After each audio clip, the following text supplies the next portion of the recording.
I never thought I'd die surrounded by nothing but dust, rocks, and the sound of my own stomach grumbling, but here we are. Ship crashlands, comms fried, rations low, and not another human within 500 miles. Actually, scratch that, not another human within 500 light-years. But my luck takes a sharp left turn when I stumble into her. At first glance, I think I'm hallucinating. 7 feet tall, fur patterned like molten bronze, claws that could slice through steel, and eyes glowing like twin suns. My brain screams run, but my feet stay rooted. Probably because she looks less like a monster and more like a cover model for some interstellar magazine. Then she growls. Not a threatening growl though, more like the sound of an engine trying to purr. I mumble, "Hey, you okay?" Which, looking back, is probably the dumbest thing you can ask a bleeding alien beastwoman. She's clutching her side, her breathing ragged, but when she lifts her gaze, the corner of her mouth curls upward like she's not sure if she wants to kill me or kiss me. She sizes me up, and I can tell exactly what's going through her head. This is the only guy around? Really? I crouch, pull out the medkit from my bag, and start patching her up. Gauze, antiseptic, bandages. Basic stuff. To me, it's survival 101. To her, it looks like sorcery. She winces, then laughs, low and husky. Small male, using magic strings to stop blood. Clever. Fragile, but clever. Not magic, I mutter, trying not to look directly at the very distracting line of fur running down her torso. It's just first aid. First aid, she repeats slowly, as if testing the phrase. Strange words. But your hands are steady. For such tiny claws. I hold back a grin. Yeah, well, these tiny claws just saved your big hide. That earns me a rumbling laugh, and the sound rattles my chest. She leans closer, her heat radiating off her like a furnace. Sweat prickles the back of my neck. I suddenly understand why the phrase "in heat" is both funny and terrifying. She tilts her head, studying me. You smell different. Not prey. Not predator. Something new. You are the only male here. The question makes me snort. Unless you've got some other guy hiding in your pocket, yeah. Just me. The last eligible bachelor in 500 miles. Try not to swoon. Her grin widens, showing sharp canines. Swoon? I do not swoon. I take. My eyebrows climb. Well, that's not ominous at all. She shifts, testing her side, and then fixes me with a look that makes my stomach drop and my ego inflate at the same time. You are small. Fragile. But your scent is distracting. Perhaps you are useful after all. Useful, I repeat flatly. Great. Reduced to a multitool with legs. Her laughter booms through the air. Multitool? I like this word. Small, but many functions. Yes, you are my multitool. Fantastic. I'm stranded in the middle of nowhere, patching up a 7-foot beastwoman who just nicknamed me her Swiss Army knife. She leans in again, close enough that her breath stirs my hair. Tell me, small male, do humans have stamina? My brain trips over itself. I know exactly what she means, or at least I think I do, but I can't resist. Oh yeah. Marathon champ. I can go for hours. Her eyes gleam with interest, and suddenly I realize she's not asking about running. My face heats up, and I wave my hands. I meant endurance. Hiking. Trekking. You know, walking long distances. She smirks, tail flicking behind her like a metronome. Walking. Yes. Endurance. Of course. She doesn't believe a word of it. I groan. This is gonna be a long survival trip. When I hand her a protein bar, she sniffs it suspiciously. What is this? Food. She bites into it, chews slowly, then tilts her head with that same wicked glint. Strange taste. Bitter. Powerful. Is this your mating ration? I choke. Excuse me. You eat this before coupling? To gain strength. I bury my face in my hands. It's a snack, not a performance enhancer. She laughs so hard it echoes through the canyon. Snack. Another strange word. I like it. By the time night falls, she's propped against the rocks, patched and smirking, while I'm wondering if I accidentally signed up for the galaxy's weirdest dating show. She calls me Multitool again and pats the ground beside her. Against my better judgment, I sit, because honestly, she's terrifying, but she's also warm, both literally and, yeah. She leans her head toward mine and mutters, strange human. Fragile human. But you may be exactly what I need. I swallow hard, wondering if that's a compliment, a threat, or both. Probably both. But as I sit there, sweat cooling on my skin and her golden eyes glinting in the starlight, I realize one thing for sure: survival just got a hell of a lot more complicated. Morning comes with a blaze of alien sunlight that feels like someone's holding a magnifying glass over my skull. I groan, roll over, and nearly smack into her tail. She's already awake, stretching like a jungle cat, fur glinting gold, claws carving faint grooves into the dirt. The heat radiating from her body makes the cool morning air feel like an oven door cracked open. You survived the night, she says with a lazy smile. I wondered if your tiny heart would give out. Thanks for the vote of confidence, I mutter, sitting up. My stomach growls. She tilts her head, ears twitching. Ah, the small male hungers. Yeah, well, I left my intergalactic kitchen in the wreckage. I rummage through my bag and pull out another protein bar. Before I can tear it open, she snatches it from my hand with lightning speed, sniffs it, and smirks. More of your mating rations. I rub my face. It's just breakfast. She chews, eyes locked on me, making the whole act look far more suggestive than it has any right to. Strange human. Everything you eat tastes like chemicals, but you still live. Stubborn species. Thanks, I say dryly. We put stubborn on our resumes. She chuckles, the sound low and rumbling. Then she leans close, nose almost touching mine. You smell hotter today. I blink. Pretty sure that's just sweat. Her eyes narrow, pupils dilating. No. Different. You smell sharper. Maybe you are responding to me. Responding. My voice cracks, and I instantly regret asking. She bares her teeth in a grin. Yes. Responding. To my heat. I almost choke. Lady, I don't even have air conditioning, let alone. But she doesn't let me finish. She laughs, loud and bold, clearly enjoying every second of my discomfort. So easy to fluster. Tiny male, fragile male, but your words betray you. You think of things you deny. I point at her fur, still shimmering faintly. You're literally steaming. Of course I'm thinking things, I'm trying to figure out how not to catch on fire. Her ears flick back. Fire? Perhaps I am too much for you. I smirk despite myself. Finally, we agree on something. She narrows her gaze, then stands abruptly, towering over me. We need shelter.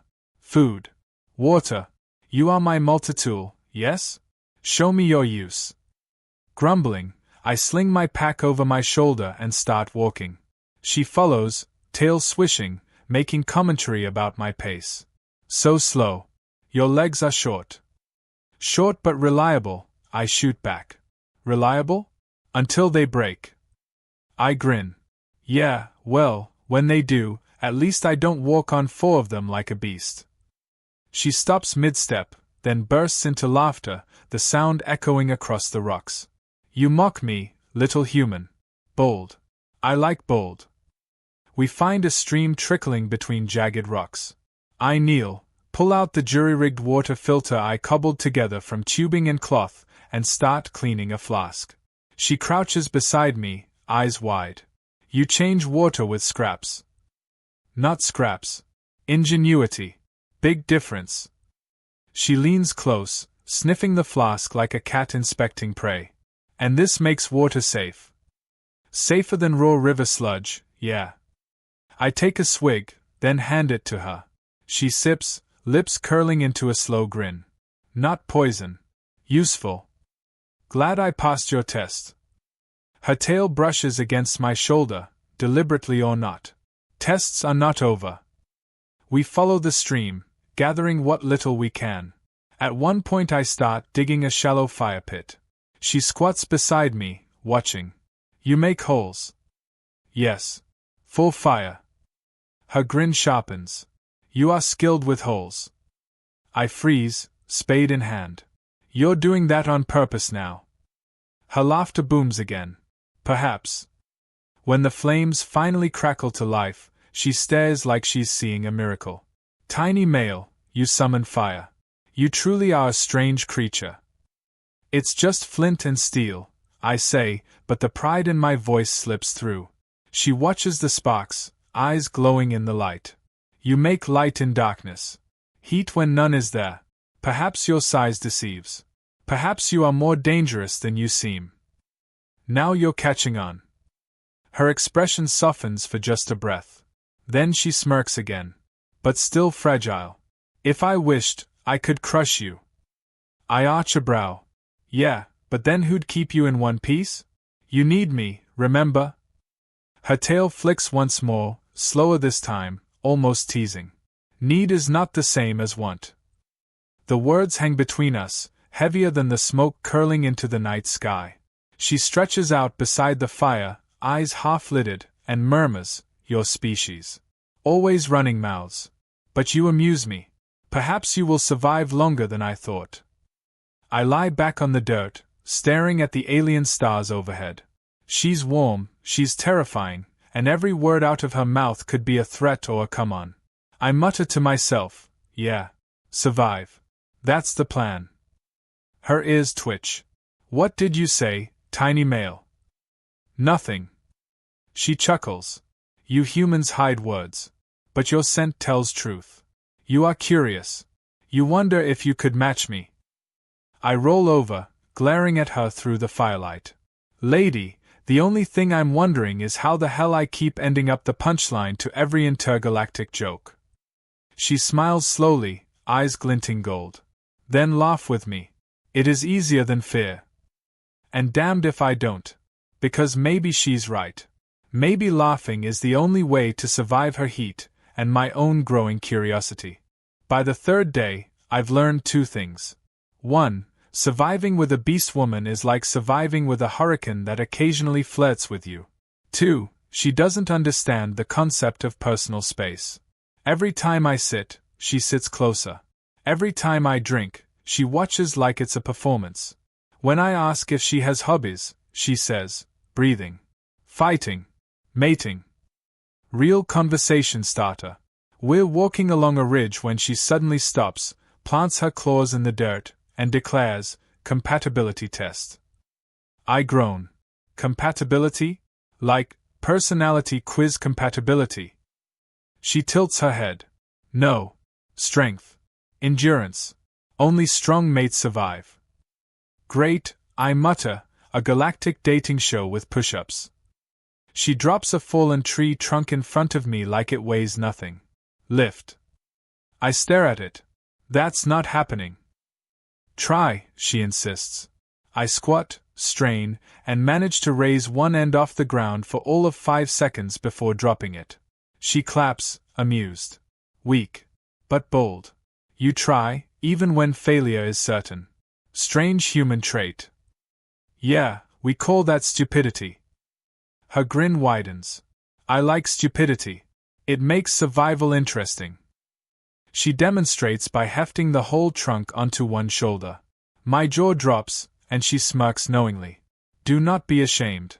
You are small. But perhaps you are useful in other ways. I cross my arms. I may not be strong, but I can outlast you in endurance any day. Endurance, she repeats, eyes sparkling. You claim stamina. Walking stamina, I clarify quickly. Miles without stopping. She laughs. Then prove it. We march for hours under the alien sun. She starts cocky, bounding ahead. But when her breathing grows heavier and her steps slower, I keep going, steady and stubborn. By the time she calls for a break, I'm grinning smugly. Told you. Endurance. She drops onto a rock, panting, fur damp. Small male, long legs after all. I wipe sweat from my brow. Told you we're built for the marathon. Her smile shifts into something sly. Then perhaps you could outlast me elsewhere. I nearly choke. Lady, you don't quit, do you? Never, she purrs. Later that night, by the fire, she toys with my multitool, turning it over in her claws. Strange. Small tool. Many uses. She glances at me, eyes full of mischief. Like you. I roll my eyes. If I had a coin for every innuendo you've made, I could buy a new ship. She leans close, whispering, but you laugh. You enjoy. Maybe I'm laughing to hide the fact I'm terrified. She chuckles. Fear and humor. Good mix. Keeps blood hot. For a moment, silence settles between us, only the crackle of fire and the alien stars above. She gazes at the sky. On my world, stars are stories. Lovers chasing, fighters falling. What do humans see? I pause, surprised at the shift in tone. We see possibilities. Dreams. A reminder that we're small, but we can still reach far. Her ears twitch.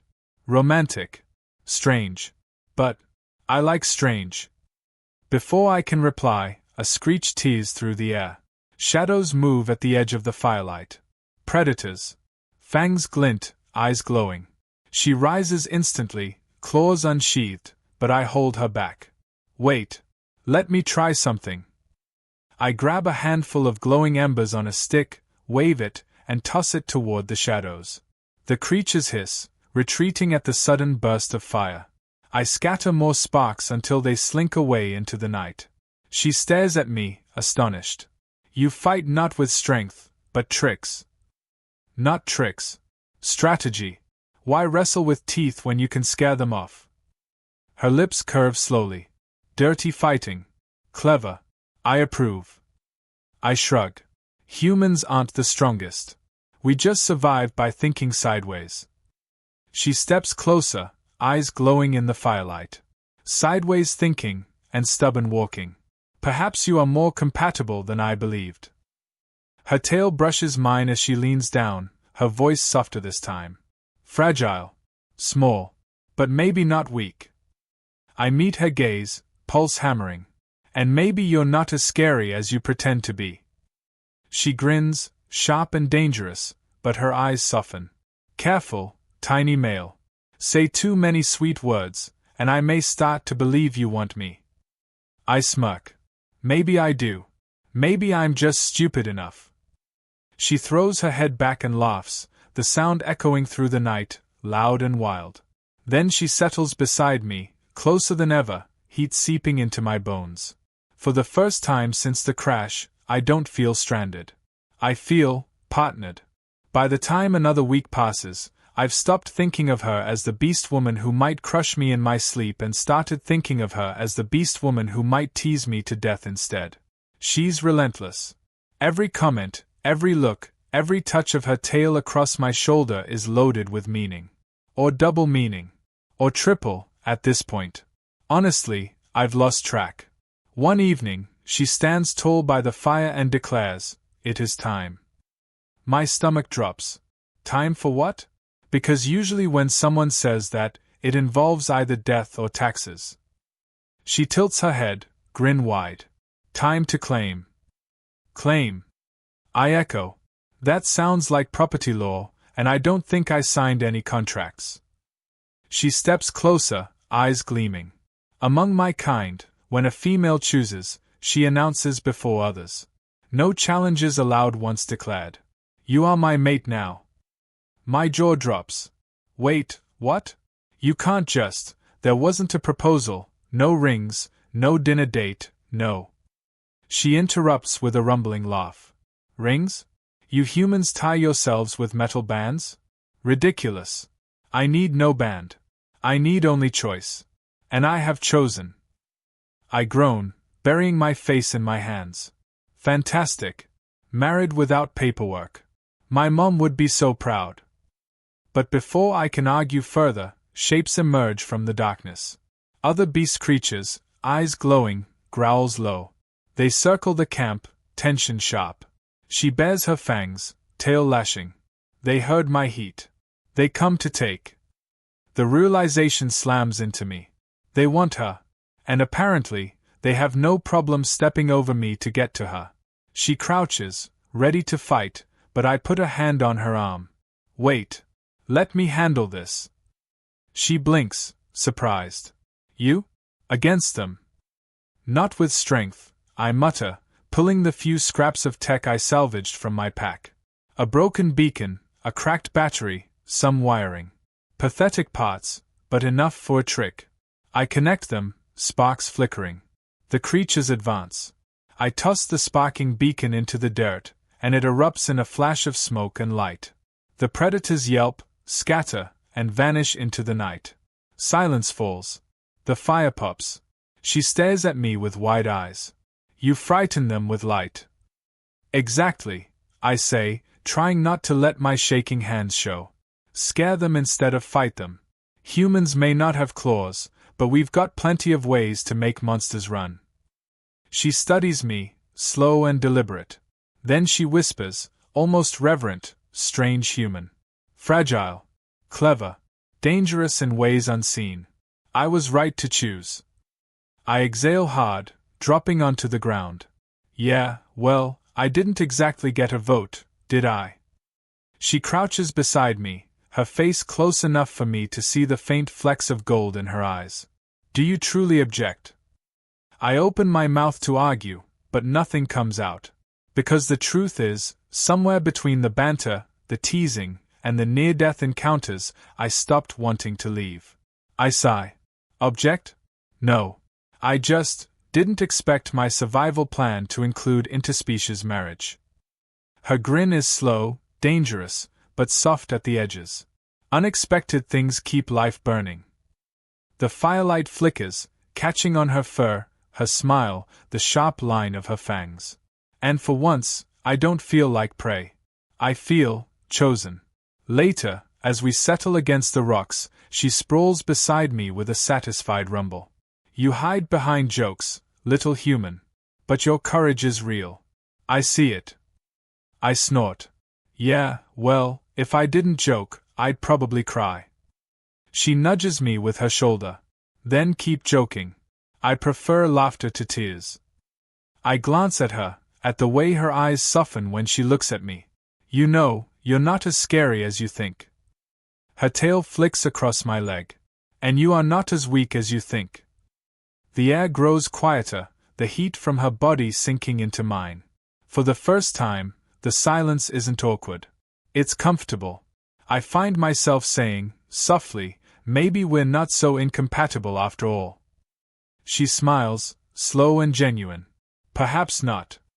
I lie back, staring at the alien sky, stars scattered like silver fire. She shifts closer, resting against me. And somehow, the weight of her feels less like a burden and more like an anchor. Something that grounds me in this strange, endless wilderness. Great, I mutter under my breath. Stranded in the middle of nowhere, married to a giant furry space bombshell, worst mission ever. She chuckles, eyes closing, voice low and amused. You mean best. And damned if I don't smile, because maybe she's right. Maybe survival isn't about getting home. Maybe it's about finding something worth surviving for.